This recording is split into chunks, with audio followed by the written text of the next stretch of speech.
welcome to the BBTV. So my name is Minter Dial. Thanks for inviting me, Drew, to address your gang. I'm an author, speaker. I like to consider myself something of an itinerant bohemian, looking to change and have experiences every day and meet new people. I've changed countries 15 times. I've changed homes 34 times. I think that means I feel well adapted to these fast-moving, changing times. So the topic of my conversation, my chat this morning, is bouncing back with motivated employees in the post-pandemic era. So first of all, I have a question for you.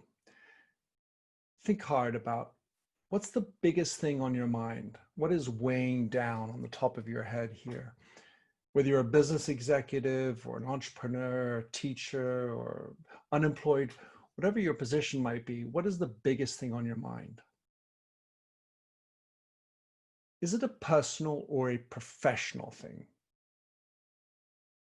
Well, what I would encourage you to believe is that if you're only thinking about professional things, you need to dig in on the personal side. I believe that the ones who are going to succeed are the ones that know how to merge both their personal and professional lives together and live in harmony in those two areas. Anyway, more on that later. In the next 20 minutes or so, what I want to do is lay out a picture of what it's going to take to bring back these motivated employees. What's for sure is that we are going to be in a context that is not easy. It's already been difficult, but I strongly believe that it's going to be even more difficult in the next coming 6 to 18 months, depending on what type of business you're in, of course. But no matter what type of business, there's been a large emotional charge on everybody. And I think it's going to create a roller coaster ride going forward. We're going to have to operate differently with agility, and we're also going to have to up our ethical game. So how do I foresee how we can bring back more motivated employees? Well, I like to use the term ESP, and some of you who have ever listened to me might already know that this is not extrasensory perception. My version of ESP is a little bit different. The E, for those of you who do know me, for sure will know that the E stands for, can I hear you say it? Empathy, yeah, so empathy. So first of all, a lot of people continue to misunderstand what is empathy, and they tend to think of it as compassion or being weak. Really, empathy is something about understanding what the other person is going through. I'm not going to get into the nitty-gritties of what is empathy specifically from cognitive or affective, but really basic principle is understanding what the other person's feelings, experiences are and thoughts. And you need to really lay in on that and think that they may have different thoughts than you. Just because you're having certain types of thoughts or emotions doesn't mean for the exact same experience, they have the same ones. So this takes a whole lot of getting rid of the ego hat, putting it aside and looking in deeply, typically asking questions and listening with the whole eyes, looking for nonverbal cues as well as just the words coming out of your mouth. A friend of mine who works at an embassy, works with the IT in the embassies across pan-European. He was bringing back everybody and he said to me, well, shoot, Minter, I've had a tremendous struggle to bring back people. They were living furloughed. They felt that was quite neat for the most part. And when I said, I blew the whistle and said, time to come back, well, it turned out that a lot of them called in sick or came back with a disgruntled feeling. Morale was terrible. And so one of the things I coached him on was to see how to think differently, not only about their experiences, but about his. So I think the first part of this empathy journey that I encourage you to get on is to start thinking about your own journey. And instead of having the bravado that, I'm a leader, yeah, I can get doing everything. Think about your own set of feelings and the people around you and how they suffered or felt throughout this pandemic period.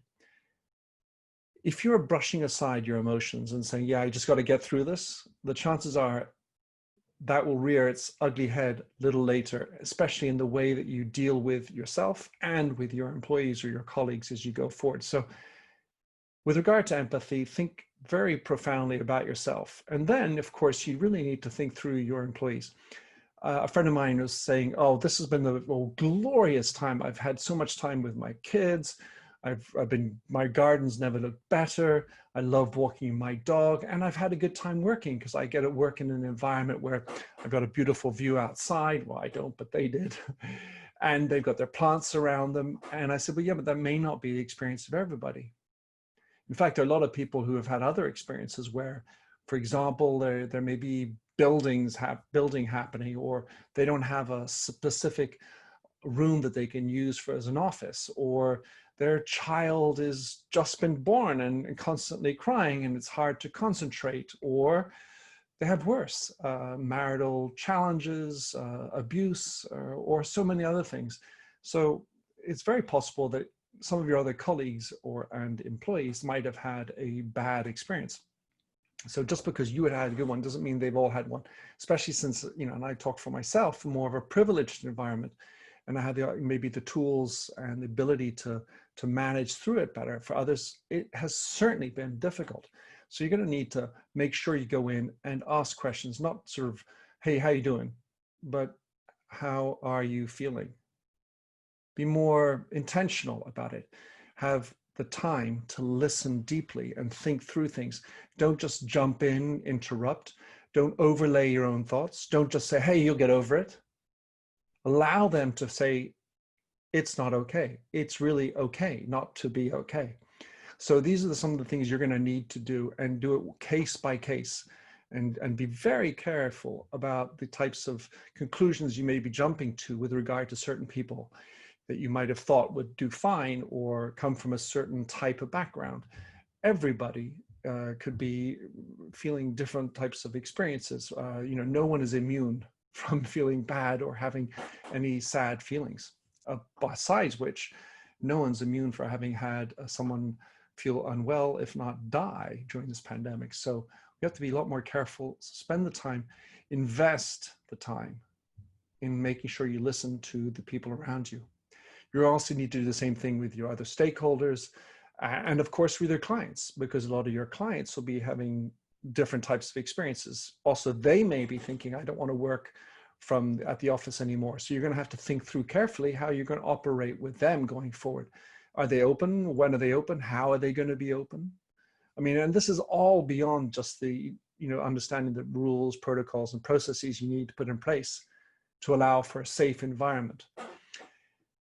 Remote work may be something that you guys, you in particular, are used to doing, but it's not the bailiwick of everybody to do remote work. And I think that a lot of people have made the mistake of just thinking, well, I'll just do like I do at the office at home. I'll set myself up and I'll do the meetings. You really need to think differently about remote work. And it takes a whole new set of skills and a whole lot of difference in the mindset to allow for remote work to work. And there's one key rub, if you will, in remote work, and that is trust. Because the issue is you're no longer, got the eyeballs on everybody.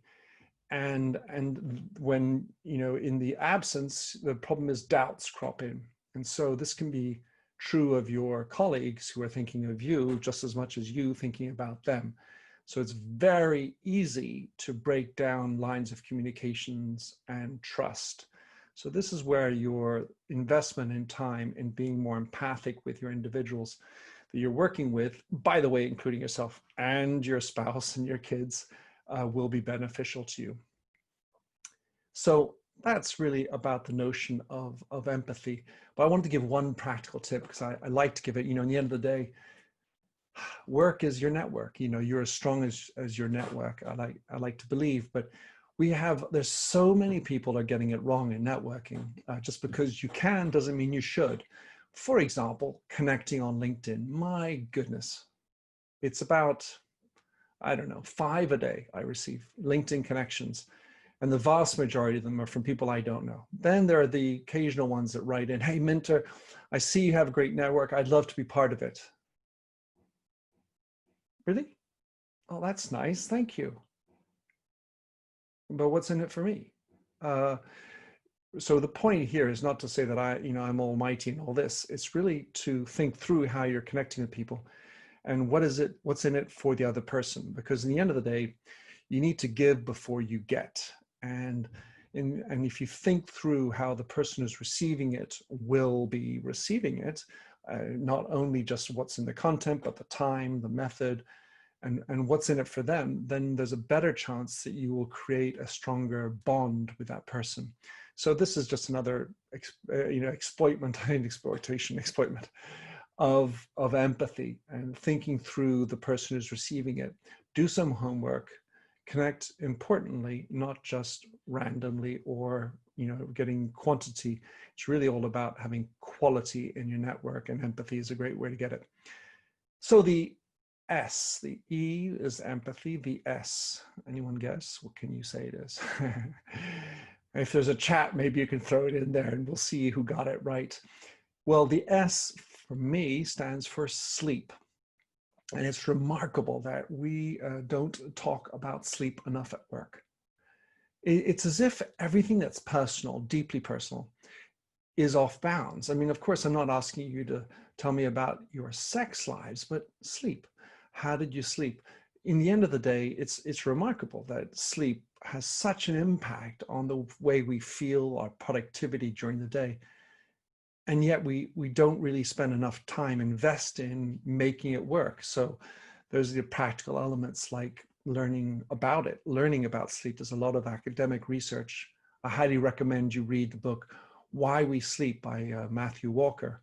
But there are many others that are out there that talk about what you can do to sleep better. Of course, you should invest in a good bed, a mattress, pillows, the sheets, even the detergents you're using, because that can change the way you go. And what's your routine before you go to sleep? Do you have that cell phone beside you? Are you being a good person with the devices, or is that a constant reminder of all the things that are keeping you active and nervous throughout the day? I'm about to sneeze, watch out. Excuse me. Sorry for that. Keeping it live, keeping it real. So the thing about sleep is there's much you can do to improve your sleep and create that habit before you go to make sure you have a better sleep. And by the way, I highly encourage naps. As I'm 55 years old, the wonderful little power nap, 15, 20 minutes, just does me so good. Do you create an environment where that's possible? Do you allow for that? Or do you have back-to-back agenda meetings all day long and you feel nervous about anyone falling asleep? What does it say about the way you trust people if that's the case? So energy is something that we really need to get out of sleep. And we're going to need a bucket load of energy going forward. And let's say that that's just not about the energy to do what you got to do. What we need is energy to transform. And anyone who has any background in physics, I'm not, but yeah, I've read up about it. What we know is that energy is needed for transformation in physics. It's the key element. And boy, are we going to need a lot of transformation. Therefore, we're going to need a lot of energy. So I really want you to lean in and think about your sleep. Make sure I use devices to monitor my sleep. I have a great app that I use that checks it out and looks at my snoring, it looks at my cycles, and it makes me more alert to the type of sleep I'm getting. And of course, it's about the actions you take afterwards to ensure that it gets better if you've had bad sleep or you've been doing things that are not allowing you to sleep well. So that's the second thing, really. There's empathy, and then there's the S for sleep. And making sure you have the right energy, because we are going to need our energy. Every day there's bad things that come, and what we're going to need to make sure that there's a way to refill our energy. And there's really one key way to know how to refill your energy, which is why you're doing what you're doing. If it makes sense to you, then the chances of when you accomplish something that takes a lot of effort, for sure, but you'll feel such a rebirth of energy for having accomplished it. because I know why I'm doing it. That little connection to the why is absolutely key. And it's something that helps, let's say, for your team. How many of your team absolutely know that what they're doing contributes to the strategy of the company? It's unbelievable why this doesn't happen in companies. The first is actually that the strategy isn't clear or well understood throughout the company. So how on earth can anybody therefore understand why they're doing what they're doing? The second thing is it hasn't been explained to them. What they're doing, there's no link directly into it. And so sometimes that can be your role as a leader, to help them understand the relationship between the tasks and the activities they're doing and the strategy or the ambitions of the company. Make them feel meaningful, make them feel that they've contributed to what the company is all about. So it should be no surprise that when we get to the P, ESP, that the P stands for purpose. Exactly. So it is my belief that purpose is the single biggest lever of untapped productivity in a company. It's the way to drive extra discretionary energy. I mentioned how we have this issue of we're going to have to do a lot of transformation, which is going to require energy. But then how do you, what are the reserves into which you can tap in order to drive that transformation? And really that's about having purpose. Why do you exist? When, for those of you who know me provocatively, what I like to say is purpose is answering the following question: why the world would be worse off if you didn't exist? Think about that. Because a lot of times, if you didn't exist, your business went out of business. Well, it wouldn't be very difficult for a competitor to just come in, swoop in, and grab your business. That happens for a lot of people. And the absence of that purpose drains you, because you have to make up for all the extra energy from somewhere else. And little by little, you are grating down on who you are as a person. And that will eventually end up in things like burnout or bankruptcy, two of the fatal Bs. So your job is to understand why you exist. And sometimes it's obvious, but you've forgotten about it and you get caught up in the notions of short-term performance. So think clearly why and to what extent you are doing it differently from others, and then layer down and think about how your purpose is being lived somehow, somewhere, every day by everybody in the organization. It's at that point that I feel that you will have that extra energy and motivated employees who will bounce back to help you struggle, because it's going to be a struggle through the next post-pandemic period. It turns out, my belief is this is true and has been true for forever, but it's going to be even more true as we go out of this. And there's one reason for that. We've had a lot of time to reflect. I don't know about you, but with all the saved time from not commuting and maybe not being on so many calls, certainly during the very quiet period, there was a lot of opportunity just to walk by myself and think about things. What matters? Who matters to me? And I'm sure I'm not alone. I'm sure that many of you who are listening to this will have had that thought too. What is it that truly matters? How am I going to contribute in my lifetime to have a legacy, to make the world better off than when I arrived, when I leave? So that's it. Tough times ahead, but I think if you can apply E, S, and P, you will be better off, and make sure it's distributed, of course, throughout the organization. I want to give you a couple of extra little tips and tricks I like to do. First of all, think differently about what you're reading and make sure that you explore different types of readings than just the average. I would highly recommend not listening to the news. It's just the same thing, bad news every day. And it gets a little repetitive in these pandemic periods, mostly driving fear. And I think what we need to do is focus on hope and love. And that's why it's important to think about what matters. But here's some podcasts that I'd like to recommend to you, because you know I'm maybe a geek and I like my podcasts. Hopefully you do too. And hey, listen, let's share different podcasts in the chat as we go forward. But here are 4 recommendations from me. First of all, a shout out to my friend Adrian Swinsko. He has this podcast called the Punk CX. So this is about customer experience. It'd be good to think about the customer, and I love his punk attitude. He has great interviews all about customer experience. I have my friend Mitch Joel, who has this fantastic, pretty long form podcast called 6 Pixels of Separation. He's out of Montreal, entrepreneur, ran a business, great musician as well. There's a theme. And his interviews are great. He's had something like 700 interviews. Duct Tape Marketing is my third one. My friend John Janch, very practical, small business type of podcast, really worthwhile. And then maybe more on a sort of lifestyle approach. And what I think is important, as I said at the very outset, making sure your personal and professional are overlapping and merging. And that's, I would recommend the 10% Happier podcast that's run by Dan Harris. Otherwise, if you haven't had enough podcasts yet, do check out my latest podcast with the McKinsey podcast with David Delalio. It was on empathy in business and how empathy can really work in business.